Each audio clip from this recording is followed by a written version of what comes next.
وەک پێشەکیەک بۆ ڕێکەوتنێکی نوێ لە ماوەی ساڵێکدا تورکیا و عێراق پرۆتۆکۆڵێکی جێبەجێکاریان بۆ گرنتی بەردەوامی پرۆسەی هەناردەکردنی نەوتی عێراق لە ڕێگەی تورکیاوە واژۆ کرد. ڕۆژنامەنووسێکی ئابووری دەڵێت نوێکردنەوەی ئەو گرێبەستە پەیوەندی هەولێر و بەغدا بەهێز دەکات و دەبێتە هۆکارێکیش بۆ زیاتر هەناردەکردنی نەوتی هەرێمی کوردستان.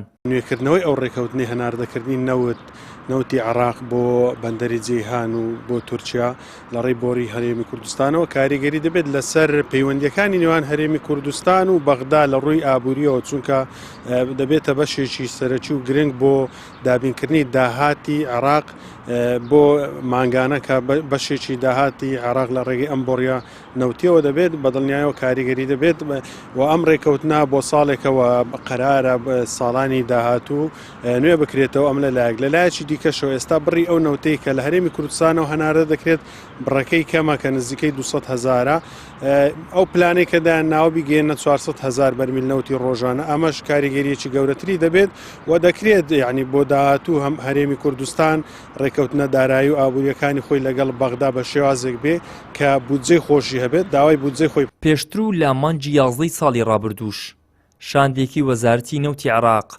لە ئەنقەرە بۆ تاوتوێ ڕێکارەکانی گەیشتن با ڕێکەوتنی نوێی گواستنەوەی نەوتی خاو لە ڕێگەی هێڵی بۆڕی نەوتی عێراق بۆ تورکیا لەگەڵ وەزارەتی وزەی ئەو وڵاتە کۆبووە. ئەو ڕێکەوتنەی لە ساڵی 1973 لە نێوانی عێراق و تورکیا بە مەبەستی هەناردەی نەوتی عێراق واژۆ کرا و لە 27 مانگی داهاتوو کۆتایی دێت. تورکیاش دەڵێ نوێی ناکەمەوە و پێویستە ڕێکەوتنێکی نوێ بکرێت. لەو میانەیەدا نازاندرێت ڕۆڵ و کاریگەری هەرێمی کوردستان چی و چۆن دەبێت. خۆی مۆزوعەکەی تەنها ئاگادار کرابنەوە ئیشعار کرابن لەبەرەوە 2000 کە بۆ ڕێکە بەکاردەهێنرێتن حتمما دەبی هەرێم هەر ئاگادار بیتن.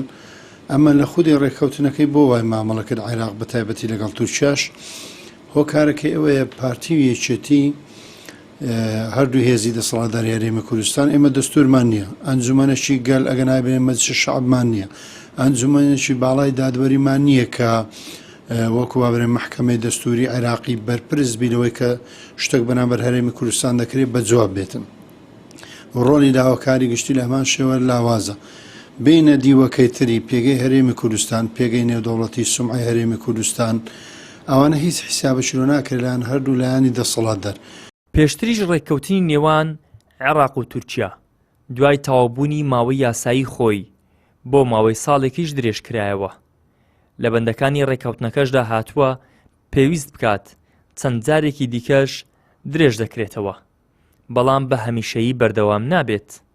بەمەش تورکیا دەیەوێت ئەو پێبژاردنە 1.5 ملیارد دۆلاریەی عێراق لە ئەنجامی سکاڵایەکی ژووری بازرگانی نێودەوڵەتی لێی بردەوە لەسەر خۆی نەیهێڵێت.